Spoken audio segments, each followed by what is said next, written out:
시리즈를 오랜만에 다시 시작합니다.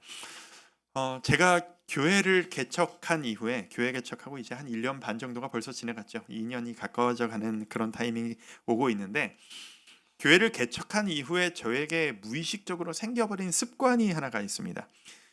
그 뭐냐 하면, 뭐 운전을 하고 다니던 걸어 다니던 그냥 새로운 동네 가면 어딜 가나 이 동네에는 교회가 어디 있나를 두리번거리면서 살펴요.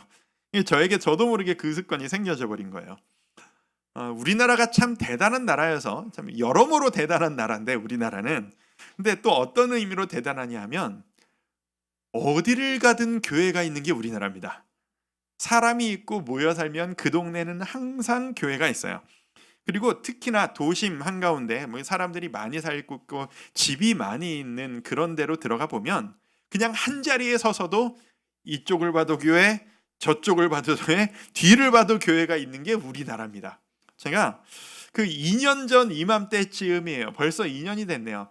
장소를 찾아다니기 시작했던 때가 딱 이때쯤이거든요. 본격적으로 찾아다니다가 갈피를 못 잡고 찾아다녔던 것 같아요.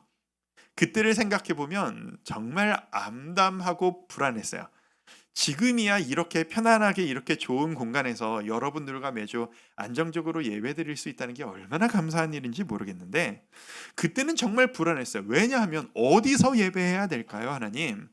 저에게 우리 교회에 허락하신, 그때 누가 오실지도 몰랐으니까 그냥 저만 생각했었어요. 제가 예배를 드릴 곳은 도대체 어디일까요? 그게 어려웠던 이유가 뭐냐면, 어딜 가도 교회가 있으니까. 어딜 가도 먼저 자리를 잡고 계신 교회들이 있으니까.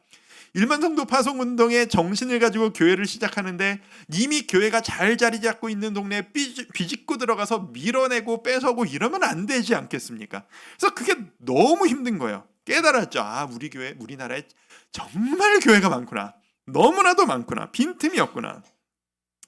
하나님의 은혜로 우리 교회가 이곳에 자리를 잡았습니다. 그리고 개척을 해보니, 그런 과정을 거치고 세워진 우리나라의 수많은 교회들이 정말 교회 하나가 세워진다는 게 정말 많은 노력과 눈물과 애씀을 통하여서 만들어진 것이로구나 라는 걸 제가 진심으로 알게 된 거예요. 이제 돌아다니면 그 동네마다 이 동네는 교회가 어딘가를 돌아다니고, 우리 교회도 십자가가 없으면서 십자가가 어디에 있나, 창문에 무슨 교회가 붙어있나 쳐다보면서 기도를 하게 돼요. 하나님, 저 교회는 어떤 과정을 통해 지금까지 온 걸까요? 저 낡은 저 오래된 교회는 지금까지 얼마나 많은 눈물이 쌓여져 있을까요? 어떤 분들이 모여 예배하시는지 저는 잘 모르겠지만, 얼마나 많은 분들이 계시는지 저는 알지 못하지만, 주님의 이름으로 모인 저곳에 하나님의 은혜가 가득하도록 주여 복 내려 주옵소서. 진심으로 기도하게 됩니다. 저는 이 문영동에 허락하신 우리 주와 함께 교회가 이곳에서 정말 잘 정착하기를 바랍니다. 그리고 동시에 요즘에 제가 시작하는 기도예요. 우리 문영동에 있는 우리 교회가 가장 크고 가장 좋은 교회 되는 것이 아니고, 우리 주위에 있는 수많은 교회들이 있잖아요. 우리 교회가 세워지고 얼마 안 돼서 바로 옆 건물에 세워지는 작은 교회도 하나 있고, 좀 한 1km, 2km 가다 보면은 나오는 교회도, 이렇게 오래된 교회들도 있고, 그런 교회들이 모두 다 함께 하나님 앞에서 아름다운 은혜를 누렸으면 좋겠습니다. 왜냐하면 우리 교회들은 경쟁 상대가 아니라 한 가족이기 때문입니다. 한 아버지를 모시고 함께 나아가는 한 공동체이기 때문입니다. 그리고 사도행전에서 교회들에게 보여주신, 샘플로 보여주신 모습이 바로 그런 모습이기 때문입니다.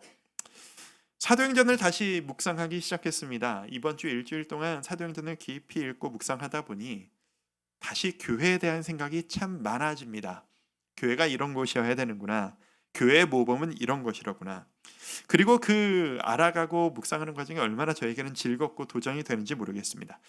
사도행전에 대해서 우리가 총 12주 동안 다뤄왔습니다. 오늘이 사도행전을 따라서 13주 차입니다. 주보를 보시면 아실 텐데 13주 차. 지난 4월까지 했더라고요. 지난 4월까지 연초에 12번에 걸쳐서 사도행전 1장부터 11장 앞부분까지 말씀을 보아왔습니다. 반년이 지났네요. 자, 우리 11장까지 어떤 말씀을 12번 동안 나눴었는지 여러분 기억하십니까? 우리 이어가는 얘기인데 좀 흐름을 알아야 될 거 아니겠어요? 모르시겠죠? 당연합니다. 우리 반년 전까지 은혜 받고 그 다음에 또 얼마나 많은 이야기들을 우리가 함께 나눴습니까? 얼마나 많은 새로운 도전들을 받았어요. 그게 가물가물한 게 너무나도 당연한 겁니다. 그래서 오늘 사도행전을 따라서 이 시리즈를 다시 시작하면서 제가 11장 초반까지 12번의 이야기를 4가지 주제로 간단하게 복습 한번 하도록 하겠습니다. 자, 4가지로 정리해 볼게요. 복습입니다. 첫 번째, 11장까지 정리. 성령님이 오셨다라고 하는 것이 사도행전의 가장 큰 첫 번째 사건이었습니다. 배경은 예루살렘입니다. 예수님이 그 예루살렘에서 제자들을 두고 하늘로 올라가셨습니다. 승천하셨습니다. 그런데 올라가신 예수님 대신 성령 하나님이 믿는 자들에게 내려오십니다. 그래서 이제 하나님은 우리를 떠나지 않으시고 우리 모두와 우리 속에 함께 계시는 우리의 하나님이 되셨습니다. 그 성령님이 임하셨을 때 하나님께서 초자연적인 놀라운 일들을 행하셨습니다. 방언이 터지고 병자가 일어나고 상한 마음이 회복되어지는 놀라운 회복과 치유가 일어났습니다. 그런데 그 중에서도 가장 강력한 성령의 역사는 뭐였냐 하면 믿는 자들의 일상생활이 바뀌어버렸다는 것입니다. 가치관이 바뀌어요. 사는 목적이 달라진 겁니다. 가진 것을 사랑하는 사람들에게 모두 다 나눠줘도 아까워하지 않을 정도로 삶의 태도가, 선택의 기준이, 삶의 목적이 달라져 버린 것이 성령이 임하신 가장 놀라운 큰 변화였습니다. 두 번째, 교회가 시작되었습니다. 자, 그렇게 성령 충만한 자들이 모이기 시작했고 그것을 교회라고 불렀습니다. 건물이 아닌 성도들의 모임 자체가 교회입니다. 처음으로 이 생긴 교회를 초대교회라고 우리가 부릅니다. 초대교회 성도들은 날마다 너무 행복하게 함께 했습니다. 하루가 멀다 하고 모였고 함께 먹고 마시고 삶을 나누며 함께 기쁨으로 예배했습니다. 그리고 이 사랑을 나누는 이 성도들의 모습이 너무나도 아름다워서 믿지 않는 이들을 바라보는 자들도 예수님의 제자들과 교회를 칭송하고 칭찬했습니다. 그래서 믿는 자의 수가 날로 늘어나고 확장되었습니다. 그래서 세 번째, 핍박이 시작되었습니다. 예수님을 잡아 죽였던 자들이 당황하기 시작하는 겁니다. 지도자들이죠. 종교 지도자들입니다. 예수님을 잡아 죽이면 모두 다 끝날 줄 알았는데 그 제자들을 중심으로 해서 끊임없이 사람들이 더 모여드는 것을 보고 이 지도자들이 당황을 합니다. 그리고 핍박을 하기 시작합니다. 최초의 순교자가 나오고 그리스도인들은 이 몸의 안전을 위해서 예루살렘 바깥으로 퍼져나가기 시작합니다. 이게 전화위복이 되었습니다. 이 뜨거운 성령 충만한 성도들은 흩어진 그곳에서도 동일하게 산 겁니다. 그곳에서도 예배하고 동일하게 사랑을 전하며 산 겁니다. 그곳에서 교회를 새로 세우고 모이기 시작했습니다. 그래서 오히려 핍박이 교회의 확장으로 이어지는 놀라운 결과를 맞이하게 됩니다. 마지막 네 번째, 우리가 여기까지 보고 끝났어요. 모든 민족에게 복음이 열리기 시작했습니다. 아브라함 이후로 지금 이 시대, 사도행전 11장 지금까지 모든 하나님을 중심으로 한 이야기는 아브라함의 후손, 처음으로 약속 주셨던 아브라함의 후손인 유대인들을 중심으로 한 유대인들만의 것이었습니다. 그런데 이 시점에 우리 12번째 얘기가 바로 그 얘기였는데 베드로에게 하나님께서 놀라운 환상을 보이십니다. 하늘에서 그 보자기에 막 내려온 거 그 기억하시나요?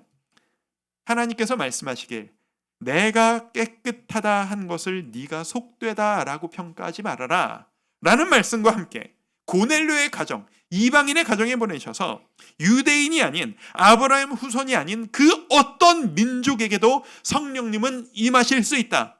그 어떤 민족에게도 하나님은 구원을 허락하신다라고 하는 모습을 보여주시게 됩니다. 이게 유대인들에게는 진짜 하늘이 열리는 것 같은 충격적인 사건이었습니다. 지금까지 한 번도 경험해보지 못한 그 누구라도 제한 없이 구원받을 수 있다라고 하는 사실, 대전환점이 열리게 된 것이죠. 그리고 이제 사도행전의 제2막이 열립니다. 오늘 본문에 이르러서 지금까지 예루살렘 중심으로 진행되어졌던 모든 이야기의 포커스가 안디옥이라고 하는 새로운 도시로 포커스의 중심이 이어지게 됩니다. 오늘의 본문으로 들어갑니다. 지도를 하나 보여드릴게요. 자, 도대체 예루살렘은 어디고 안디옥은 어디냐? 오른쪽 아래에 저 빨간 점 예루살렘 써있는 저곳이 오늘날 참 복잡하고 뉴스에 매일 오르내리는 안타까운 일들이 벌어지고 있는 저 이스라엘이 바로 저 땅입니다. 우리가 보고 있는 가자 지구는 예루살렘 왼쪽 아래에 있는 바다와 붙어 있는 쪽입니다. 자, 그곳을 위해 기도해 주시고 예루살렘 그리고 저 위에 안디옥이라고 하는 도시가 있습니다. 예루살렘과 안디옥 거리가 약 500km 정도 된다고 합니다. 지금으로 치면 튀르키예, 그러니까 옛날에 터키 지역의 맨 오른쪽 정도가 되겠습니다. 저 지도에 보이는 모든 지역이 사실 저 이상이죠. 로마 제국에 속해 있는 지역이었고요. 이제부터 모든 이야기는 저 안디옥을 중심으로 진행되기 시작합니다. 저 안디옥 교회가 세계 선교의 중심지로서 역할을 하기 시작해요. 그게 도대체 어떻게 가능했던 일이냐? 안디옥이 도대체 어떤 곳이었길래 저 안디옥에 모여서 예배하는 안디옥 교회와 성도들은 어떤 사람들이었길래 저곳은 그렇게 사용될 수 있었던 것일까? 오늘 그 이야기를 여러분들과 한번 나눠보려고 합니다. 안디옥 교회, 우리가 우리의 모습과 안디옥 교회의 모습을 비교해 보면서 우리도 그런 하나님께 쓰임받는 아름다운 교회 되려면 우리는 어떤 도전들을 해야 할까? 하나씩 하나씩 짚어가며 나눠보도록 하겠습니다. 안디옥 교회의 특징 첫 번째입니다. 도시에 세워진 교회였다라는 겁니다. 도시. 자, 안디옥은 큰 도시였습니다. 그 로마 제국의 도시를 통틀어서 탑3 안에 들어가는 큰 도시였다라고 해요. 아까 보셨던 그 지도들 로마 제국 전체를 통틀어서 가장 큰 도시가 어디였냐면은 수도였던 로마입니다. 두 번째로 큰 도시가 어디냐면 지금의 그 이집트 지역에 있는 알렉산드리아가 두 번째로 큰 도시였고요. 그 다음으로 세 번째 큰 도시가 오늘의 배경 안디옥이라고 합니다. 이 안디옥은 그러니까 거대 도시이고 모든 사람들이 모여들고 수많은 교류와 확장성이 있는 수많은 도전들이 있는 도시가 바로 이 안디옥이라는 겁니다. 사도행전을 앞으로 우리가 보게 되면 수많은 도시들의 수많은 교회들이 세워져가는 수많은 이름들, 지역명들과 교회 이름을 앞으로 우리가 사도행전과 함께 보게 될 텐데요. 공통점이 있어요. 모든 교회들이 이 안디옥 같은 대도시들에게 세워져요. 이유가 뭘까요? 왜 교회는 초대교회들은 다 그렇게 사람들이 많은 도시에게만 세워졌던 것일까요? 사람들을 만나 복음을 전하기 위해서였습니다. 사람들에게 한 명이라도 더 많은 자들에게 이 복음을 전하고 싶은데 복음을 전하려면 한 명이라도 더 많은 사람들이 오가는 번화한 곳에 교회가 모이고 있어야 교착점이 생길 것 아니겠습니까? 그래서 사람 많이 모이는 대도시를 중심으로 전략적으로 교회를 세워나가기 시작하는 겁니다. 이게 불교와 기독교의 차이가 바로 이런 부분입니다. 불교 제가 잘 모르지만 불교는 뭐에 집중하죠? 나 자신에게 집중합니다. 자기 자신이 붓다가 되고 내 속에 무엇이 있는지를 참선하고 묵상하죠. 그러니까 주위 환경이 중요하지 않아요. 산속으로 들어갑니다. 나 혼자가 있습니다. 교회는 다릅니다. 도시로 내려옵니다. 사람 많은 곳에 가서 부딪힙니다. 수많은 영향을 가진 수많은 배경을 가진 사람들과 부딪히는 곳이 바로 교회. 그래서 탈도 많고 말도 많은 것이 교회여야 하는 것입니다. 자, 그럼 우리는 안디옥 교회 같은 접근을 하려면 무엇을 도전해야 되느냐? 우리 교회는 안디옥 교회 이런 도시에 세워진 교회들을 생각해 보면 솔직히 상대적으로 우리 교회는 좀 인적이 덜 복잡한, 그러니까 외진 곳, 상대적으로 외진 곳에 있는 게 사실이에요. 객관적으로 그렇잖아요. 우리 오포 모현 지역에 사람 많이 모여 사시는 그런 번화한 곳들이 있는데 저는 이곳이 하나님이 우리에게 주신 장소라고 저는 확신하거든요. 그렇게밖에 믿을 수밖에 없는 여러 기도의 응답들과 정황이 있었어요. 우리 교회는 왜 여기에 있나? 하나님이 여기에 보내신 거예요. 확신해요. 하나님이 여기에서 우리에게 이루고 싶으신 일이 있다고 확신합니다. 근데 이곳이 다른 지역들보다 인적이 곧 좀 드문 곳인 것은 분명하니 우리가 해야 할 일은 무엇일까요? 우리가 사람들을 찾아가야 하는 겁니다. 우리가 이 자리에서 그냥 멍하니 기다리는 것이 아니라 우리가 사람들에게 다가가야 하는 겁니다. 그리고 사람들이 찾아올 수 있는 곳으로 우리가 교회를 만들어 나가야 하는 겁니다. 환경이 접촉이 활발한 곳이 아니라면 우리가 그 접촉을 만들어 가야 되겠죠. 새생명 축제 역시 바로 그런 도전을 위한 것이라고 생각하시면 좋겠습니다. 교회는 우리끼리 모이면 안 됩니다.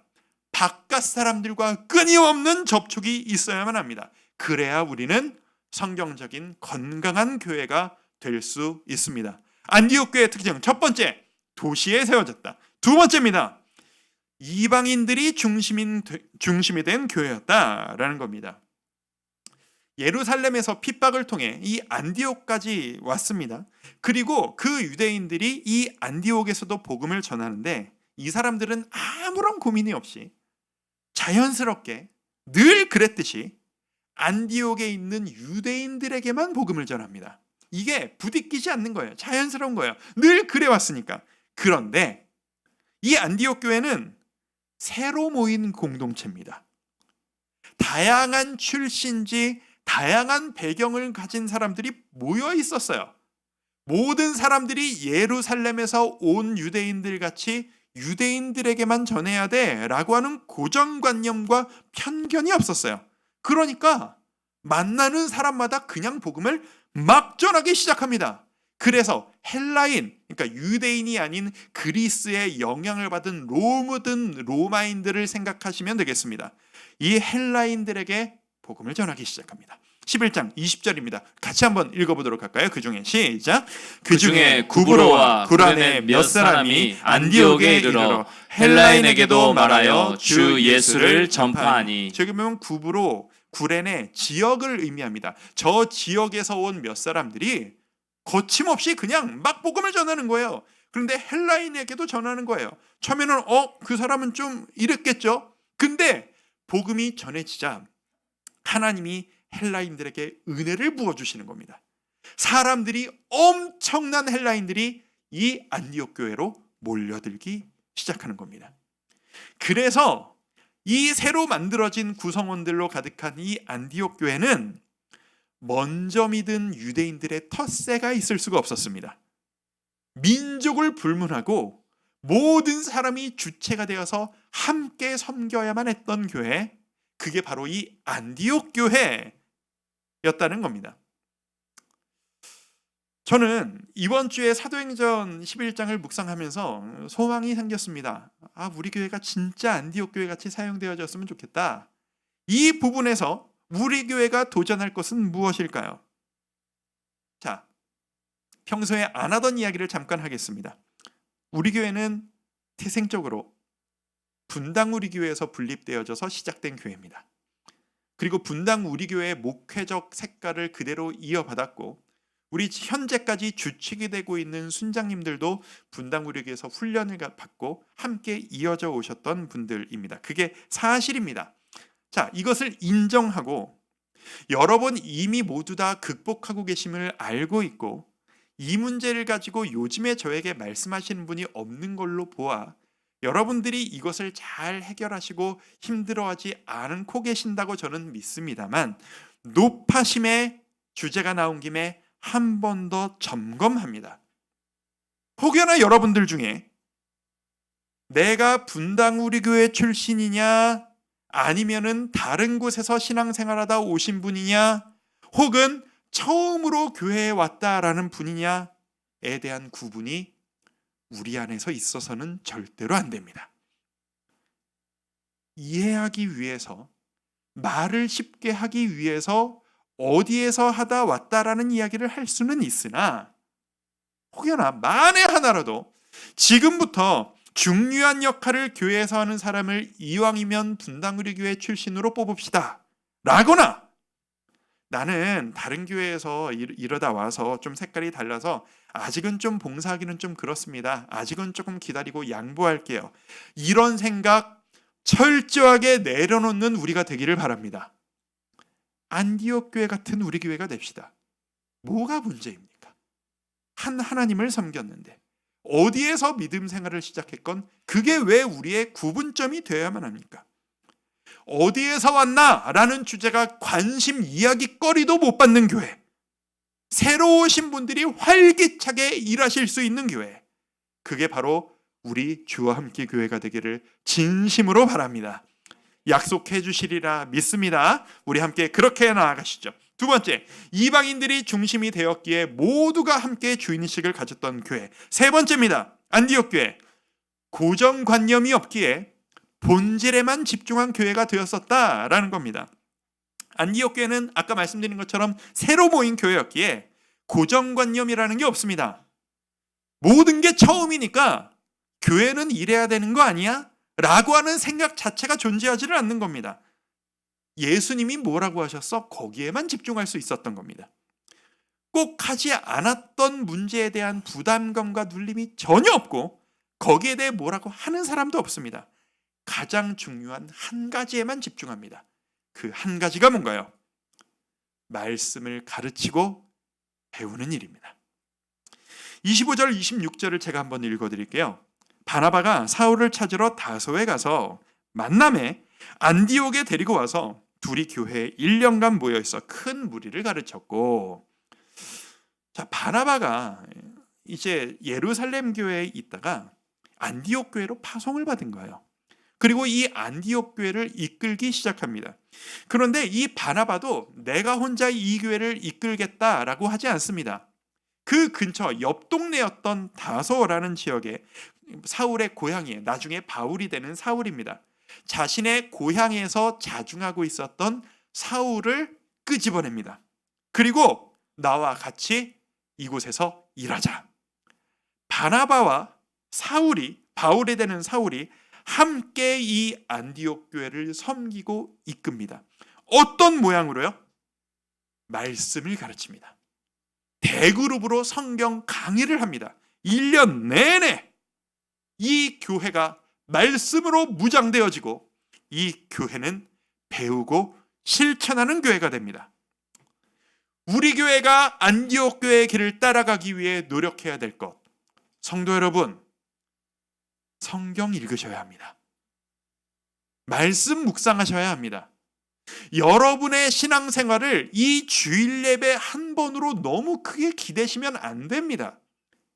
신앙생활의 본질은 주일에 교회 가서 예배드렸다가 아니고, 나의 일상 가운데 내 손에 성경이 읽고 나는 오늘 주님과 대화하고 기도했으며 말씀을 통해 오늘 나는 주님의 뜻을 깨달았다. 이게 신앙생활의 본질이고 핵심이라는 사실을 잊지 마십시오.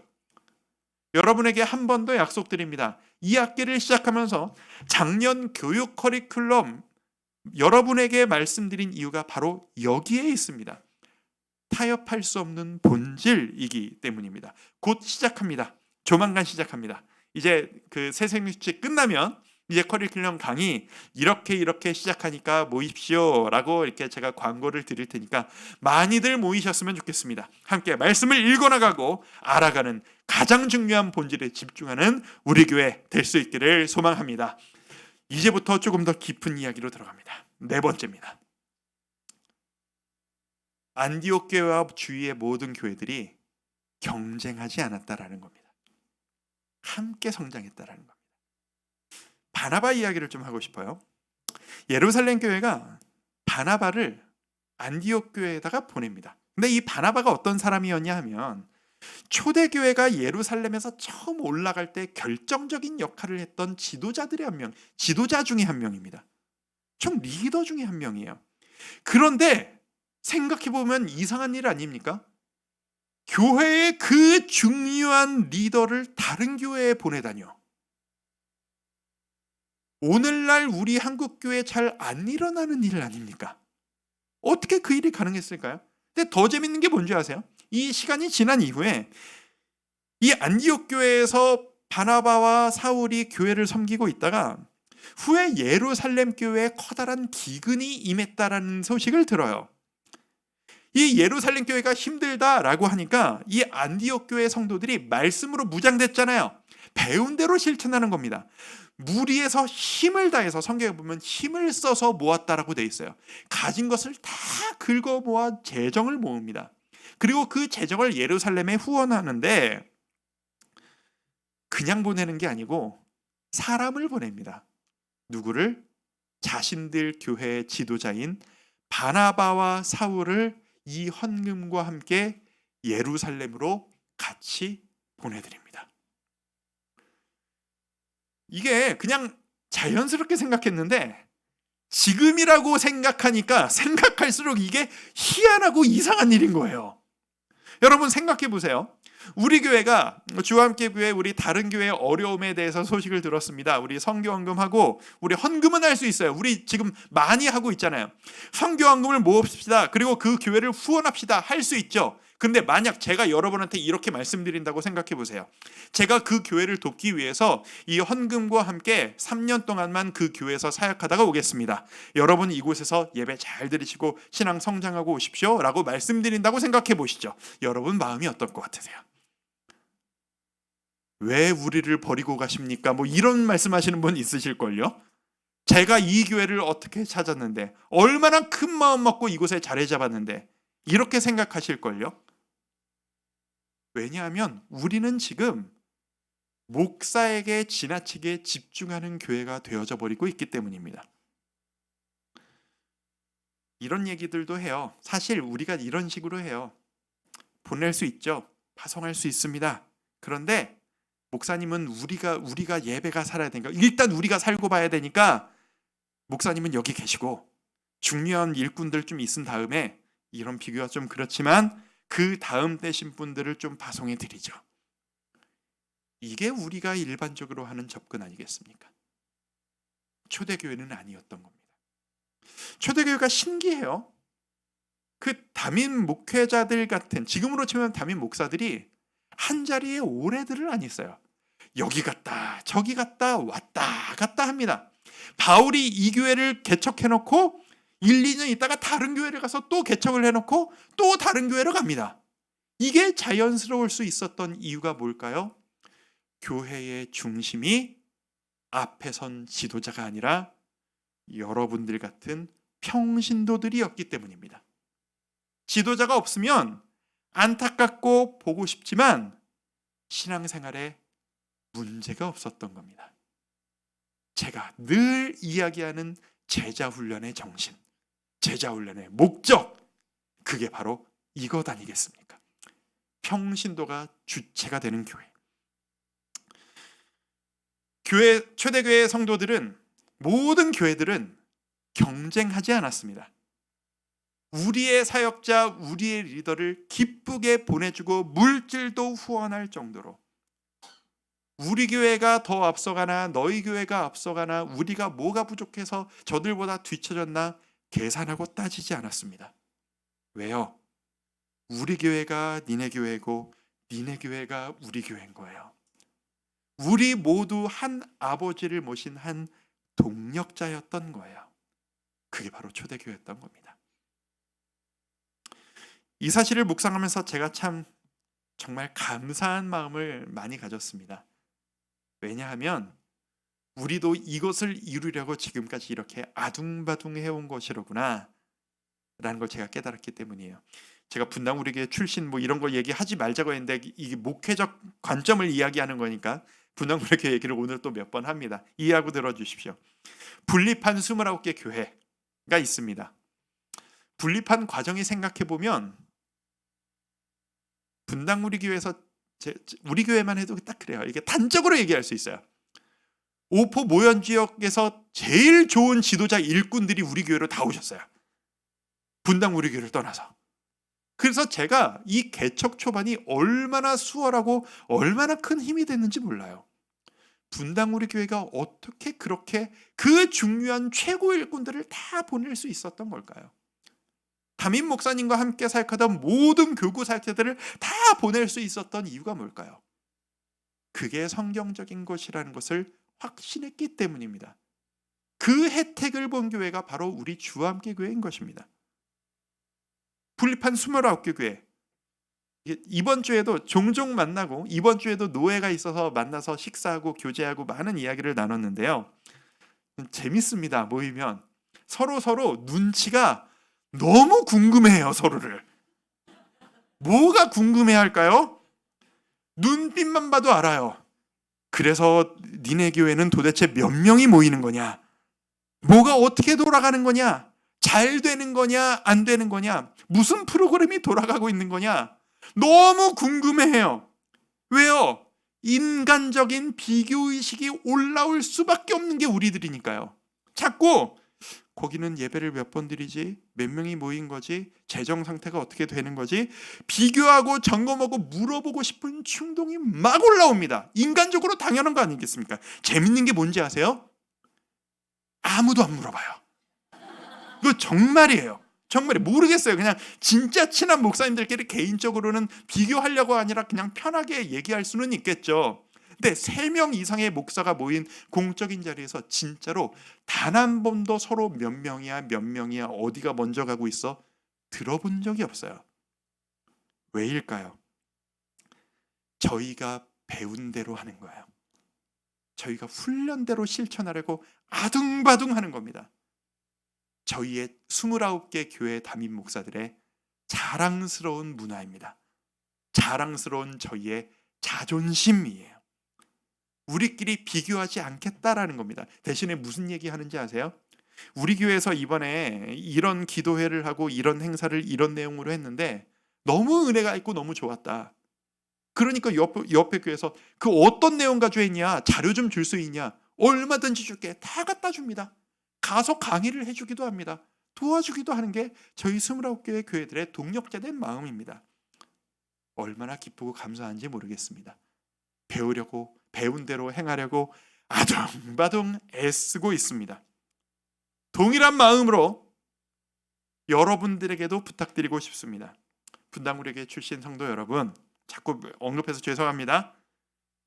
아는 수많은 지인들이 29개 교회에 펼쳐져 있으시지 않으십니까? 궁금하실 거예요. 이미 너무 많은 이야기를 나누고 계셨을 거예요. 장난으로라도 우리는 이런데 우리 예배 때 이런 게 했는데 그쪽 교회는 어때? 참읍시다. 오늘부로 멈춥시다. 비교의식, 장난으로라도 이야기, 우리는 이런데 저기는 저런데, 이게 묘한 비교의식과 우월감 혹은 패배의식이나 움츠러듦이 조금이라도 자리 잡는 그 자리에 하나님의 은혜가 막힙니다.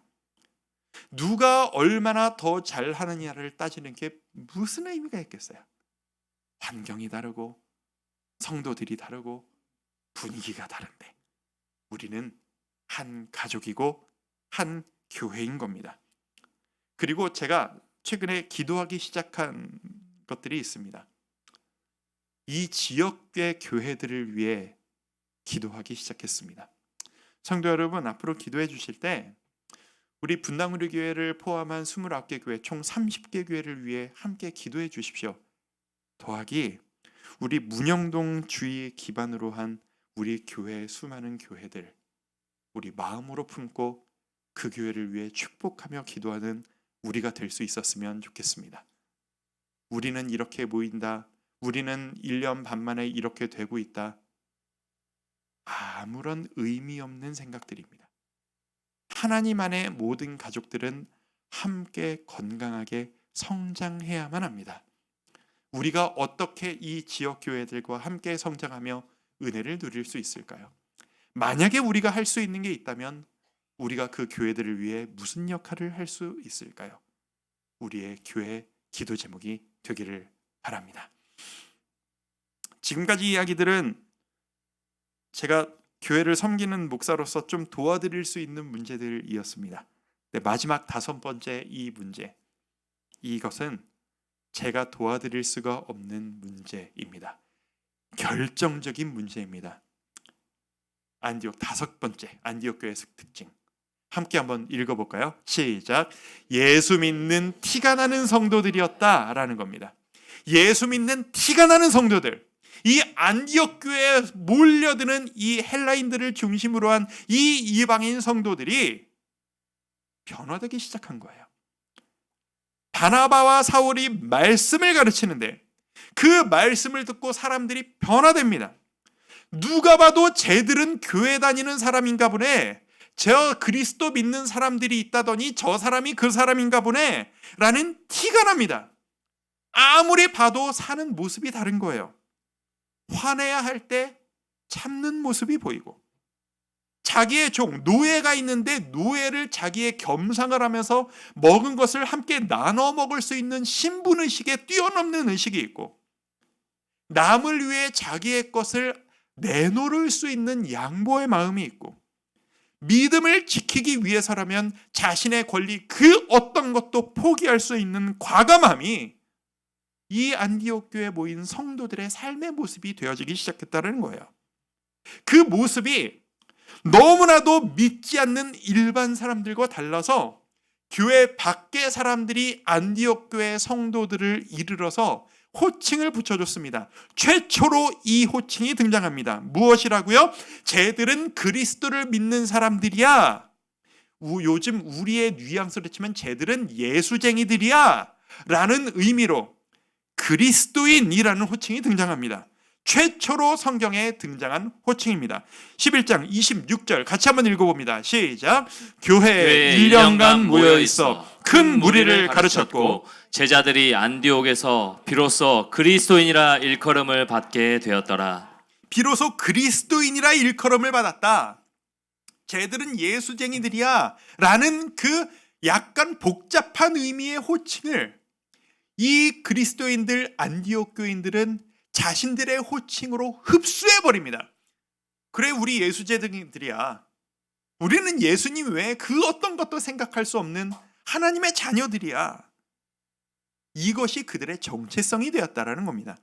그런데 이 안디옥 성도들이 어떻게 이렇게 그리스도인이 될 수 있도록 결정적인 샘플 역할을 한 사람이 있었습니다. 그 사람이 누구냐? 이돌의 지도자가 되었던 바나바였습니다. 바나바가 도대체 어떤 사람이었길래요? 24절을 제가 읽어드릴게요. 의도가 이런 순서들이 보입니다. 바나바는 착한 사람이요 성령과 믿음이 충만한 사람이라 이에 큰 무리가 죽게 더하여지더라. 성경은 의도적으로 순서를 배열합니다.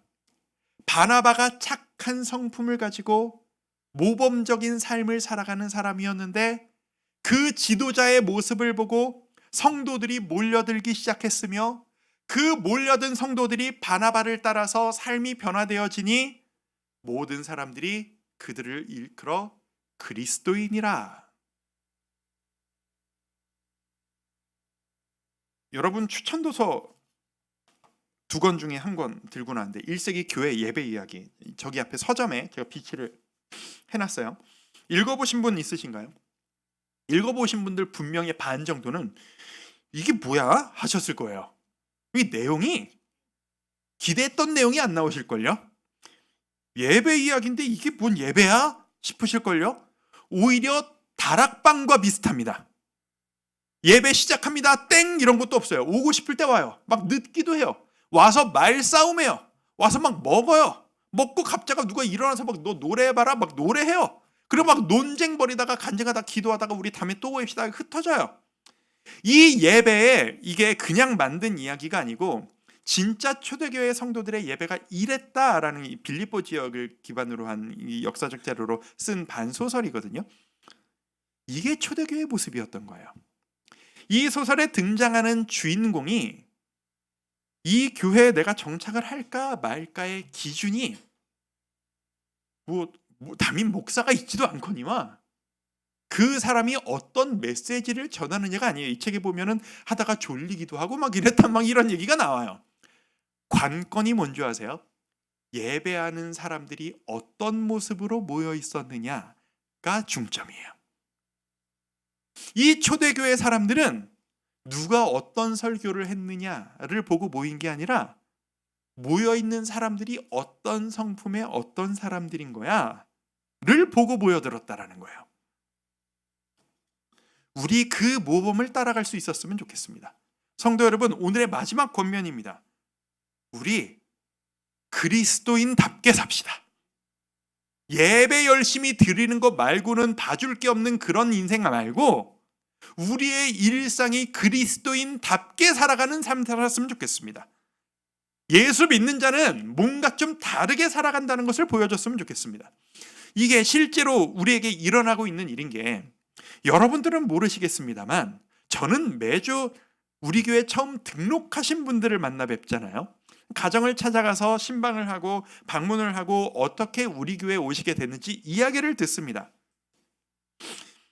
그분들이 우리 교회에 참석하시고 여기에 정착을 할까 말까 고민하시는 그 시점에 여러분들도 모르시는 사이에 여러분의 모습이 처음 찾아온 한 성도님들로 하여금 이 교회를 선택하고 평가하는, 내가 이 교회에 정착하겠다는 선택 기준이 되고 있으시다는 사실을 아세요?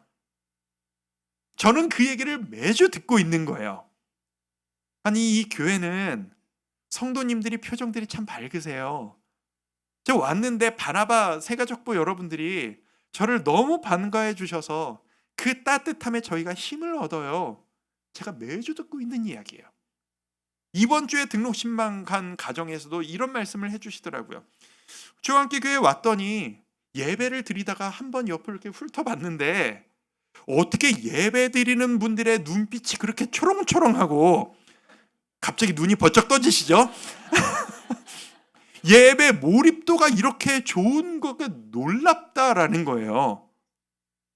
지금 여러분이 예배하시는 그 태도가, 예배 끝나시고 여러분들끼리 인사하시는 그 밝은 표정이, 반가운 마음에 서로 안아주시고 함께 식사하시며 교제하시는 그 밝은 태도가, 저 주차장에서부터 굳이 수고해서 걸어오는 수고를 이렇게 마다하지 않으시는 그 모습이 교회가 어떤 곳이야를 고민하고 있는 분들에게 이곳은 이런 곳이구나, 예수 믿는 사람들은 이런 사람들이로구나 판단하는 기준이 되고 있다라는 사실, 우리 꼭 기억할 수 있었으면 좋겠습니다.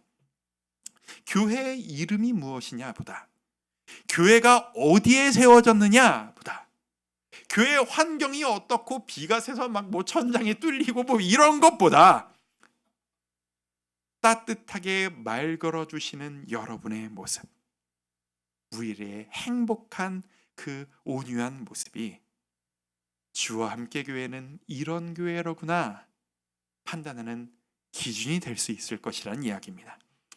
여러분들은 우리 좀 자부심과 확신을 가지십시오. 여러분들은 우리 교회는 이렇네 라고 지적하고 판단하는 평론가가 아니십니다. 여러분들은 우리 교회를 만들어가는 주체이시며, 오늘 여러분이 어떤 행동과 어떤 모습을 가지고 계시느냐가 곧 오늘 우리 교회의 모습입니다. 왜냐? 이 교회의 주체는 제가 아니라 여러분들이기 때문입니다. 다음 주일이 새생명축제 초청 주일입니다. 다음 주에 초청되어 오시는 분들이 바로 그것을 느끼실 수 있었으면 좋겠습니다. 다음 주에 몇 분이 오실지 저는 모르겠어요. 한 분이 오셔도 감사하고 한 분도 안 오시면 좀 속상하긴 할 텐데, 한 분이라도 오실지 10분이 오실지 모르겠으나 예수님도 한 영혼이 주께로 돌아오면 천국에서 천사들과 함께 잔치가 벌어진다고 했는데, 다음 주에 1부에 오실지 2부에 오실지 한 분이라도 찾아온다면 우리는 정말 기뻐하며 그분을 맞이할 수 있었으면 좋겠습니다. 그리고 오늘 처음 오신 분이 있다면 그분도 우리가 그렇게 맞이할 수 있기를 바랍니다. 소중한 분들이기 때문입니다. 그리고 그게 우리의 기본 자세이기 때문입니다. 얼마나 귀한 일입니까? 우리 그분들에게 그리스도인다운 모습을 좀 보여줄 수 있지 않겠습니까? 제가 태신자 명단 그 363명이에요. 어저께도 저녁에 이 자리에 앉아서 363명의 이름을, 363명 이름 다 읽기 쉽지 않아요. 어저께도 이 자리에 앉아서 여러분 오늘 아침에도 받아 적었고 여러분 기도 제목 가지고 열심히 기도하고 있습니다. 기도하고 있고요. 그리고 그 기도 제목뿐 아니라 여러분이 적어주신 363분의 모든 이름을 제가 손에 가지고 있습니다. 어젯밤에도 이 자리에 앉아서 누군지 이름 모르겠는데 누군지도 모르겠는데 이름 한 명 한 명 읽습니다. 그러면서 그 태신자들을 위해 기도하고 있습니다. 우리 중보기도부에서 끊이지 않고 여러분들의 태신자들을 위해 기도하고 있습니다. 중보기도부에서 제가 얘기를 들어보니까 이번 주 일주일 동안 새벽부터 기도하실 거래요. 모여서 태신자들을 위해서. 뭔가요? 그 영혼의 마음을 열어주실 분이 우리가 아니라 하나님이시라는 것을 우리는 아는 거죠. 태신자들을 보니까 8, 90%가 가족들이에요. 뭘 의미할까요? 8, 90%가 가족이라는 얘기는 얼마나 오랫동안 기도하셨다라는 얘기예요. 얼마나 오랫동안 실패하시고 포기하고 싶으셨다는 얘기실까요? 이번에 그 적으신 것이 마지막 지푸라기라도 짚는 모습으로 목사가 기도만 해라 라고 하니까 그 마음 의지하여 적어주신 것 아니시겠습니까? 그 마음 다 압니다. 태신자가 누구신지 저는 이름만 보고 모르지만 여러분의 이름을 아니까 여러분의 이름 옆에 적힌 여러분의 태신자의 이름을 한 명 한 명 불러가며 저도 기도하고 있습니다. 여러분들도 기도하고 계시죠? 여러분들의 동력자들의 태신자를 위해 함께 기도하고 계시죠? 그 영혼이 정말 하나님의 부르심을 힘입어서 이 자리에 나와왔을 때 우리의 바나바 같은 모습이 그들에게 마음이 열리는 기폭제가 될 수 있기를 소망합니다. 우리가 바로 바나바요. 우리 교회의 모습이 바나바가 되었으면 좋겠습니다. 그리고 이 지역의 이 시대의 모든 사람들에게 그리스도인이란 하나님을 믿는 자란 이렇게 사는 사람들입니다 라고 보여주는 모범적인 모습이 우리가 되었으면 좋겠습니다. 그걸 누가 하겠습니까? 누가 만들어줄 수 있겠습니까? 이건 여러분이 하셔야 될 일입니다. 나로부터 시작되는 이야기인 겁니다. 오늘 나의 선택, 오늘 나의 오래 참음, 오늘 나의 인내, 오늘 나의 용기와 도전을 통해서 이루어지는 겁니다. 여러분의 삶의 변화로 인하여 하나님이 영광 받으시는 도구가 되는 복된 우리 성도님들, 우리 모든 주와 함께 교회 성도님들 되시기를 주의 이름으로 축원합니다. 우리 그런 마음으로 우리 이 찬양을 나가죠.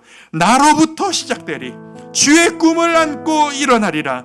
선한 능력으로 일어나리라. 이 땅의 부흥과 회복은 교회가 부흥 일으키면 나도 따라가겠다, 참석하겠다? 아니요. 이 땅의 부흥과 회복은 바로 나로부터 시작되리.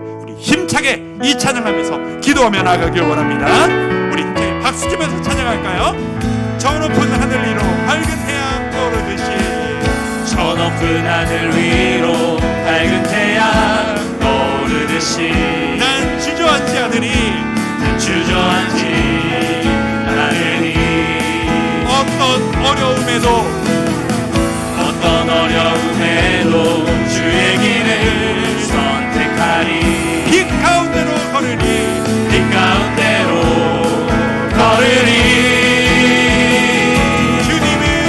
주님을 크게 보는 믿음 가진 주님이 계십니다. 세상에 나타내리라. 놀라운 주의 사랑을, 주의 꿈을 안고 일어나리라. 선한 능력으로 일어나리라. 이 땅의 부흥과 회복, 바로 나로부터 시작되니 주의 꿈을 안고 일어나리라. 선한 능력으로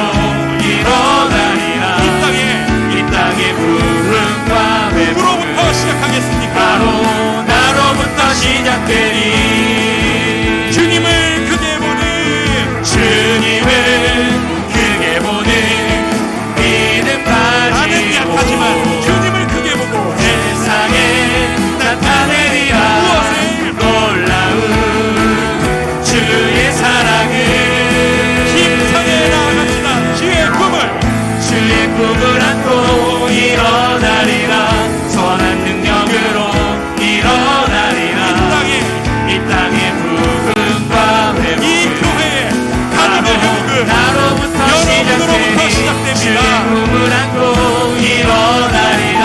선한 능력으로 일어나리라. 이 땅에 부흥과 여러분의 가족의 회복을 바로 나로부터 시작되리. 주의 꿈을 안고 주의 꿈을 안고 일어나리라. 선한 능력으로 일어나리라. 결단하십시오.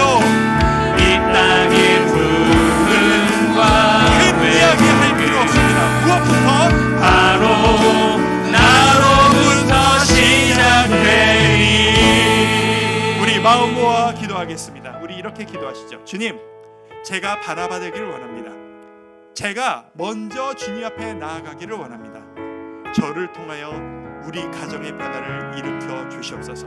저를 통하여 이 교회의 변화를 일으켜 주시옵소서. 우리가 품은 태신자들이 있습니다. 수많은 363명의 영혼이 있습니다. 주여, 그 영혼 불쌍히 여겨주셔서 그 영혼을 주의 때에 불러주시고 그 영혼이 주께 나아올 때 우리가 도움이 될 수 있다면 우리가 함께 힘을 합하여 아름다운 교회의 모범을 보이는 우리가 되게 우리를 사용하여 주옵소서. 함께 마음 모아 기도하며 나아갑니다. 기도하겠습니다. 아버지 하나님, 하나님 앞에 기도로 나아갑니다. 소망을 가지고 나아갑니다. 우리가 그리스도의 아버지